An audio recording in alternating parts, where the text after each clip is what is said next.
지금으로부터 111년 전 4월 10일 영국 사우샘프턴 항을 출발해서 미국 뉴욕 항으로 출발하는 한 배가 있었습니다.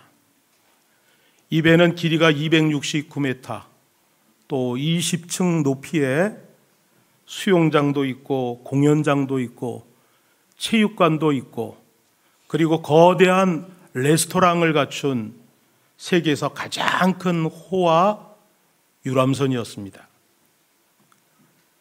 이 배는 설계와 시설 그리고 속도와 모든 재질 면에서 군함에 버금하는 최신 기술의 집약체 배였습니다. 그래서 이 배를 신도 이 배를 침몰시킬 수가 없다라고 하는 말이 나올 정도로 이 배는 안전하고 튼튼한 배였죠. 게다가 이 배의 선장은 200만 마일 무사고 항해 기록을 가진 선장이, 그 베테랑 선장이 이 배를 운항하는 선장이었습니다. 그런데 최첨단 안전 시스템까지 갖추고 있어서 절대로 침몰할 수 없다라고 판단했던 이 배는 항해를 시작한 지 5일째 되던 새벽에 그만 바다로 침몰을 하고 말았습니다. 이 사고는 승객 2,224명 중에서 1,514명이 사망한 역사상 바다에서 일어난 최대의 사망 사고였죠. 세계 최대의 유람선인 이 타이타닉호가 침몰하게 된 이유가 무엇일까요? 타이타닉호는 4월 10일 오전 출항 때부터 빙산이 흘러다닌다라고 하는 위험 소식을 무선통신으로 받았습니다. 또 사고 전날에는 빙산 충돌을 조심하라는 6통의 경고를 또 받았죠. 그러나 이 위험 경고를 전혀 심각하게 받아들이지 않고 그냥 무시했기 때문에 이 배는 침몰이 되었던 것입니다. 세상에 많은 사고들이 이처럼 경고를 무시하다가 당하는 경우가 대부분입니다. 경고를 무시하면 엄청난 대가를 치르게 된다라고 하는 사실을 우리들은 꼭 기억하면서 살아야 합니다. 한국 사회를 향한 위기 경고음이 곳곳에서 들리고 있습니다. 최근 서울 강남 학원가에서 마약 성분을 탄 음료를 학생들에게 나누어 주고 또 그 음료를 마신 학생의 학부모에게 협박 전화를 걸어서 돈을 요구하는 사건이 일어났습니다. 전에는 마약이 일부 연예인이나 재벌 2세들의 문제였지만 이제는 사회 전반적인 문제가 되었습니다. 우리나라도 이젠 마음만 먹으면 직접 마약류를 쉽게 구할 수 있는 그런 나라가 되어버렸죠. 지난해 10월 29일 서울 이태원에서는 할로윈 축제에 참여했던 사람들이 수많은 인파가 한꺼번에 몰리면서 159명이 압사하는 사고도 있었습니다. 차별금지법을 제정하려는 요구가 점점 거세지고 있고 2000년부터 시작되었던 성소수자의 축제인 키오문화 축제가 해가 거듭될수록 규모가 더 커지고 있고 그리고 음란과 광란의 축제로 발전해 가고 있습니다.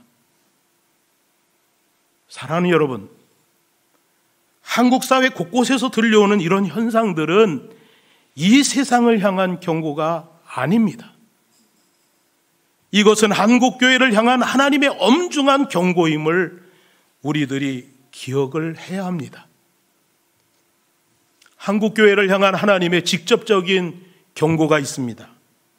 그 가운데서도 가장 두드러진 것은 바로 교인 수의 감소이죠. 2020년부터 2년 동안 전국 4천여 개의 교회가 문을 닫았습니다. 한국감리교회 성도도 10만 명 가까이 감소되었다고 합니다. 한국교회의 미래를 이끌어갈 다음 세대의 상황은 더욱 심각합니다. 2021년 우리나라 청소년 복음화율은 3.8%입니다. 100명 중에서 4명 정도만 신앙생활을 하는 거죠. 지난해에는 이것이 더 떨어져서 3%입니다. 선교학에서는 3% 미만이면 미전도 종족으로 분류를 합니다. 지금 세계 선교 2위 국가인 대한민국의 다음 세대들이 하나님과는 전혀 관련이 없는 다른 세대로 지금 이렇게 바뀌어져 가고 있는 겁니다. 사랑하는 여러분, 한국교회가 지금 벼랑 끝에 서 있습니다. 그러나 한국교회는 설마라는 중병에 걸려서 설마 우리 교회가 문을 닫겠어? 설마 우리 교회가 망하겠어? 라고 이렇게 생각들을 합니다. 그래서 대한민국의 잘 나가는 방송인 유재석은 이런 이야기를 했습니다. 위기보다 더 위험한 것은 위기라는 것을 모르는 것이고, 그보다 더 위험한 위기는 위기인 걸 알고도 아무것도 안 하는 것이고, 그보다 더 위험한 위기는 나만 살겠다고 하는 것이다. 여러분, 이런 벼랑 끝에 서 있는 한국교회의 위기를 어떻게 타개할 수 있을까요? 저는 오늘 여러분들과 함께 봉독한 말씀에 나오는 안디옥 교회에서 그 해법을 찾고자 합니다. 안디옥 교회는 스데반의 순교 이후에 박해로 인해서 많은 사람들이 뿔뿔이 흩어졌는데, 그 흩어진 무리들 중 일부가 예루살렘 북쪽에 있는 수리아의 안디옥에 세운 교회입니다. 그런데 이 안디옥 교회는 칭찬할 것이 많은 교회였습니다. 먼저 안디옥 교회에 칭찬할 점이 있다면 그 교회는 훌륭한 지도자가 많이 있었다라고 하는 겁니다. 오늘 우리들이 함께 읽은 말씀 1절에 보면 안디옥 교회의 선지자들과 교사들이 있으니 곧 바나바와 니게르라 하는 시므온과 구레네 사람 루기오와 분봉왕 헤롯의 젖동생 마나엔과 및 사울이라. 5명의 지도자를 소개하고 있죠. 이 지도자들을 보면 고향도 다릅니다. 출신도 달라요. 사회적인 지위도 다릅니다. 심지어는 얼굴 색깔도 다르죠. 그럼에도 불구하고 안디옥 교회는 이렇게 다양한 지도자들이 함께 합력하여 선을 이루어가는 은혜로운 교회였습니다.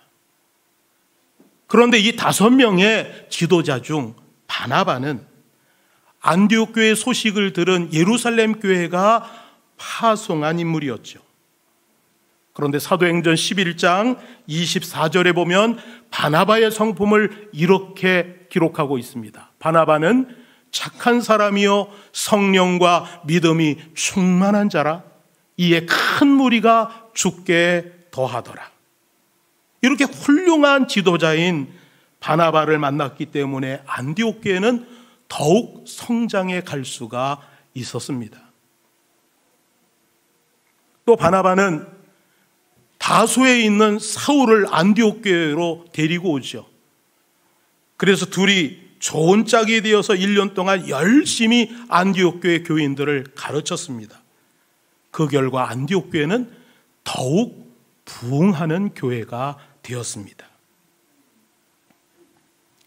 안디옥 교회는 이것 말고도 칭찬할 점이 또 있어요. 뭐냐면 처음으로 유대인이 아닌 헬라인에게, 즉 이방인에게 복음을 전한 교회입니다. 사도행전 11장 20절부터 21절에 기록하기를 그 중에 구브로와 구레네 몇 사람이 안디옥에 이르러 헬라인에게도 말하여 주 예수를 전파하니 주의 손이 그들과 함께 하심에 수많은 사람들이 믿고 주께 돌아오더라. 여러분, 사실 최초의 교회는 예루살렘 교회이고 교회의 어머니 교회 역할하는 것이 예루살렘 교회인데, 예루살렘 교회는 유대인에게만 복음을 전해야 한다는 잘못된 생각을 가지고 있었습니다. 그래서 베드로도 이방인 고넬료의 집에 가가지고 복음을 전파한 뒤에 예루살렘 성도들에게 해명을 해야 되는 그런 일도 있었죠.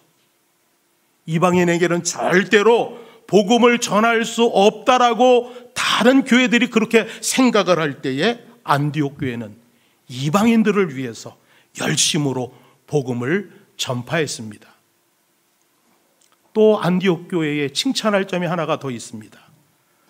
바로 글라우디오 황제가 통치하던 때에 로마 제국 전체가 흉년이 들었습니다.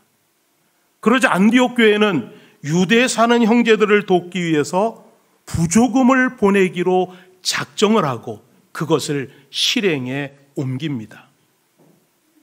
여러분, 안디옥 교회는 피난을 온 사람들이 모여서 시작한 교회였어요. 그들에게 무슨 돈이 있습니까? 그러나 안디옥 교회는 어려운 가운데서도 힘껏 작정을 하고 구제에 힘쓰는 교회였습니다. 그러나 안디옥 교회는 우리가 본받아야 할 점이 많은 교회였지만 자세히 안디옥 교회를 들여다보면 그 교회는 여러 가지 위기 앞에 놓인 교회였습니다. 안디옥 교회가 세워진 수리아의 안디옥은 당시에 로마, 알렉산드리아 다음으로 큰 인구 50만의 큰 도시였죠. 로마 제국의 모든 중요한 지역들이 잘 이곳과 연결이 되어 있었고, 그리고 이 지역은 무역이 빈번한 국제 도시였습니다. 상업과 무역이 중심이었기 때문에 돈이 넘쳤어요. 그리고 각종 축제 행사 등 볼거리와 먹을거리가 아주 풍부한 사치와 쾌락의 도시였습니다. 신앙생활하기가 어려웠겠죠? 또 안디옥은 다양한 사람들이 살았던 다인종 도시였습니다. 정복국인 로마의 시민들이 있고, 수준 높은 문화를 가진 그리스인들이 있고, 그리고 신앙의 자유를 찾아 이민 온 유대인들도 있고, 중국에서 온 동양인들도 있고, 아프리카 지역에서 온 아프리카인들도 있습니다. 이렇게 다양한 민족들이 섞여 살았기 때문에 하나로 화합하기가 매우 어려운 교회였습니다. 또 안디옥은 여러 종류의 민족이 살고 있었기 때문에 종교도 다양했죠. 특히 이교도들 가운데 성행하는 성적인 부도덕, 그리고 우상 숭배, 이런 것들이 성행하고 있는 곳이었기 때문에 이 지역은 영적으로는 정말 끔찍할 정도로 타락한 도시였습니다. 게다가 로마 제국의 기독교에 대한 탄압은 우리들의 상상 이상이었습니다. 로마 제국은 국가 통합의 목적으로 여러 신들과 함께 황제에게도 예배를 하게 했죠. 이것을 거부하는 그리스도인들에게는 남녀노소를 가리지 않고 처참한 고문이 가해졌습니다. 책찍기를 당한 뒤에 사자의 밥으로 내놓아지기도 하고, 화형을 당하고 사지가 찢어지는 끔찍하고 야만적인 죽임을 당해야 했죠. 시신은 방치되었다가 불에 태워지기도 하고 강에 던져지기도 했습니다. 이때 신앙을 갖는 것은, 교회를 다닌다라고 하는 것은 정말 목숨을 걸고 하는 것이었습니다. 또 안디옥 교회는 이런 위기가 있었죠. 시작된 지 얼마 안 되는 개척교회였다라고 하는 겁니다. 다수의 사람들이 핍박을 피해서 세운 교회입니다. 먹고 살기가 바쁘죠. 재정도 넉넉하지 않습니다. 그래서 교인들의 대다수는 빨리 돈 벌어서 집도 마련하고 잘 정착하고 싶은 마음이 간절했던 교회였습니다. 안디옥 교회의 위기는 지금 우리들이 겪고 있는 위기하고는 수준이 달랐어요. 이렇게 어렵고 힘든 문제가 많았기 때문에 안디옥 교회는 금식하며 기도하지 않을 수가 없었습니다. 그래서 오늘 말씀에 보면, 말씀 2절에 보면 주를 섬겨 금식할 때, 3절 보면 이에 금식하고 기도하고 이렇게 말씀을 합니다. 안디옥 교회는 금식 기도가 특기였어요. 여러분, 기도하는 거, 그냥 기도하는 것도 어려운데 금식하며 기도하는 거 어때요? 너무너무 어렵죠. 저는 금식 기도에 대한 트라우마가 있어요. 대학교 1학년 때 저는 여기 청주에서 가까운 공주사범대학을 다녔기 때문에 거기서 어느 날 고향인 용인으로 갔더니 용인중앙감리교회 선배 하나와 또 친구들이 기도원을 가자고 하는 거예요. 그래서 무슨 기도원에 가려고 그러냐 그랬더니 오산리에 있는 금식 기도원을 가겠다고 이야기를 하더라고요. 저는 금식 기도해야 할 간절한 어떤 소원도 그리고 목적도 없는데 한번 가자고 그러니까 따라갔습니다. 그런데 지금은 자가용이 있으니까 차 한 대에 딱 가면 모든 것들이 쉽지만 그때는 버스를 타고 해가지고 거기를 간 거예요. 그래서 대형 예배당에다가 한쪽 구석에 짐을 놓고 저녁을 굶고 저녁 집회에 참석을 했습니다. 그리고 저녁 집회 이후에는 우리들 이제 각자 기도원에 왔으니까 기도굴에 가가지고 기도를 하자.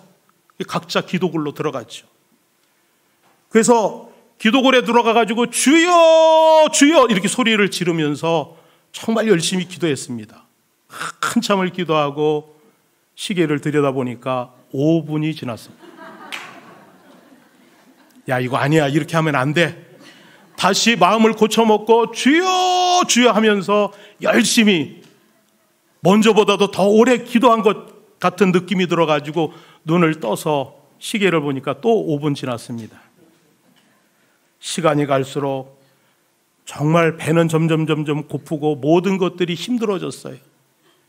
그러나 정신을 다시 한번 차리고 그래도 여기 금식 기도원에 왔으니까 정말 열심히 기도하고 가야지 하고서 마음을 굳게 먹고 다시 주여 이렇게 크게 외치면 통닭이 보이는 거예요. 또 주여 이렇게 외치면 짜장면이 보입니다.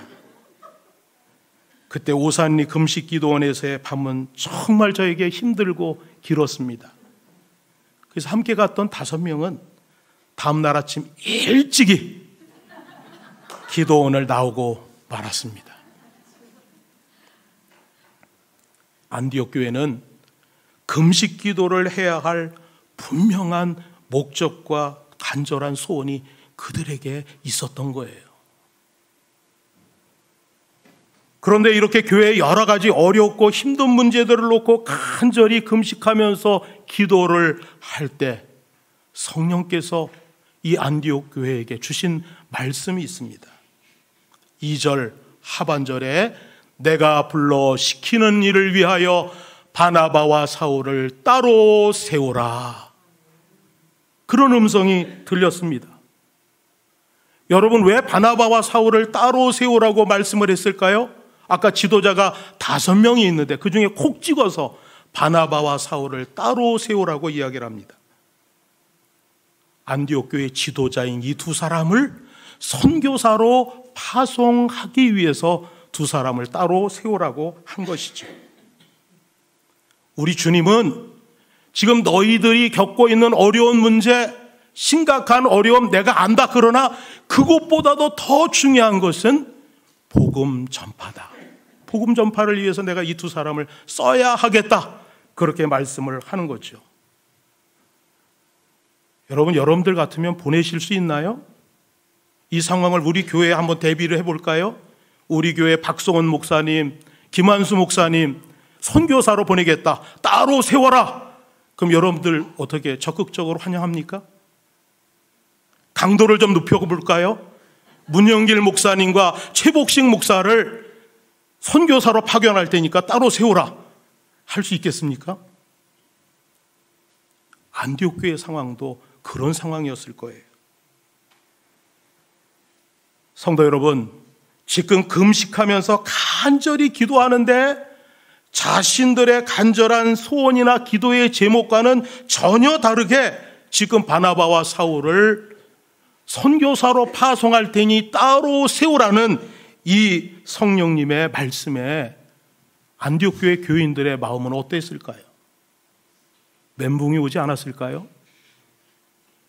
이때는 여러분, 선교라고 하는 개념도 없어요. 선교사를 어떻게 파견해야 하는지 알지도 못합니다. 거기에다가 조금 전에 말씀드렸지만 바나바와 사울은 5명의 지도자 중 핵심 멤버입니다. 또 이들을 선교사로 보내면 안디옥 교회는 아낌없이 경제적인 지원도 해줘야 됩니다. 경제적인 지원만 해줘야 합니까? 빡세게 죽어라고 그 두 분들을 위해서 기도를 해야 되죠. 그래서 안디옥 교회 교인들은 바나바와 사울을 선교사로 보내기로 결정하기가 너무 어려웠을 겁니다. 안디옥 교회는 성령의 명령이 자기들의 처지와 형편하고는 도저히 받아들이기 어려운 말씀이었지만, 그러나 안디옥 교회는 이렇게 결단을 합니다. 3절 말씀 같이 읽겠습니다. 이에 금식하며 기도하고 두 사람에게 안수하여 보내니라. 아멘. 이에 보냈다. 바나바와 사울은 안디옥 교회의 기둥입니다. 안디옥 교회를 만든 사람들이죠. 또 안디옥 교회는 교회가 시작된 지 1년 조금 넘은 교회입니다. 안디옥 교회는 아직 어린 교회입니다. 그래서 바나바와 사울과 같은 지도자의 가르침도 필요하고 보살핌도 더 필요한 시기였는데, 안디옥 교회는 성령님의 말씀에 예하고 순종하여 파송을 했던 것입니다. 안디옥 교회는 하나님의 미랄이 되어 죽기를 결단한 것이었어요. 사랑하는 여러분, 하나님의 밀이 아무리 탱탱하고 반짝반짝 윤기가 나고 보기가 좋아도 땅에 떨어져 죽지 아니하면 하늘 그대로입니다. 그러나 땅에 떨어져 썩고 죽으면 많은 열매를 맺게 되는 것이죠. 그래서 우리 예수님도 요한복음 12장 24절에서 이렇게 말씀하셨습니다. 내가 진실로 진실로 너희에게 이르노니 하늘의 밀이 땅에 떨어져 죽지 아니하면 하늘 그대로 있고 죽으면 많은 열매를 맺느니라. 안디옥 교회는 지금은 없어요. 다 파괴되어 흔적도 없이 사라졌습니다. 그러나 안디옥 교회가 뿌린 복음의 씨는 죽어서 자라고 자랐습니다.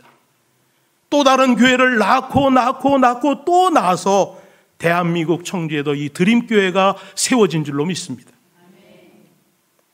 안디옥 교회는 성령의 지시에 순종함으로 하나님의 꿈을 이루어드리는 교회가 되었습니다. 도미니카의 신현재 선교사님은 도미니카에 이주해서 살고 있는 IT인들을 위한 사역을 담당하고 있습니다. 이 IT인들은 불법 체류자죠. 언제 쫓겨날지 모릅니다. 극심한 차별과 극심한 가난 속에서 이들은 살고 있습니다. 그래서 신현재 선교사님은 그 IT인들의 아이들을 모아서 공부방도 또 학교도 운영을 합니다. 또 교회가 없는 마을을 찾아다니면서 교회를 세우는 일에 열정을 다하고 있죠. 또 교회 지도자를 훈련시키는 일에도 모든 힘을 쏟고 있습니다. 그런데 이 선교사님에게 몇 년 전부터 품은 큰 꿈이 있습니다. 그 꿈은 서부 아프리카 세네갈에 이 IT 선교사를 파송하는 꿈입니다. 여러분, 현실적으로 보면 불가능해요. 왜냐하면 IT 선교사들에게 비자, 여권 발급 안 해줍니다. 이들은 비행기표를 살 돈도 없어요. 이런 상황이 언제 좋아질지 우리는 알 수가 없습니다. 그러나 신현재 선교사님은 이 꿈을 포기하지 않고 기도하고 있습니다. 왜냐하면 이 꿈은 서부 아프리카 무슬림 지역에 복음의 씨가 뿌려지기를 원하시는 성령님이 주시는 꿈이었기 때문입니다. 우리 드림교회 표어는 하나님의 꿈을 이루어드리는 교회입니다. 저는 이 표가 너무 좋습니다. 하나님의 꿈을 이루어드리기 위해서 우리 드림교회는 여러 가지 사역을 감당을 하고 있습니다. 다음 세대를 하나님의 사람으로 세우기 위해서 기독교 대안학교 하디글로벌 스쿨을 운영하고 있고, 지역사회를 섬기기 위해서 토요일마다 반찬 봉사를 합니다. 작은 도서관과 푸드뱅크를 운영하고 있어요. 또 선교사님들을 지원하기 위해서 선교 사역도 저희들 힘껏 하고 있습니다. 정말 이 사역에 많은 인력과 기도와 재정과 에너지를 우리 드림교회가 쏟고 있습니다. 그러나 여러분, 하나님의 꿈을 이루어드리기 위해 여러 사역을 감당하는 데 있어서 우리들이 해야 할 가장 중요한 일이 있다면 그것은 바로 성령의 명령에 그대로 순종하는 겁니다. 하지만 우리가 하나님의 꿈을 다 알지 못하기 때문에 우리는 참 순종하기가 어렵습니다. 그러나 우리가 믿음으로 성령의 명령에 그대로 순종한다면 하나님은 50년, 100년, 그리고 200년 뒤에 드림교회를 통해서 놀라운 부흥을 이루어 가실 줄로 믿습니다. 찬양하겠습니다.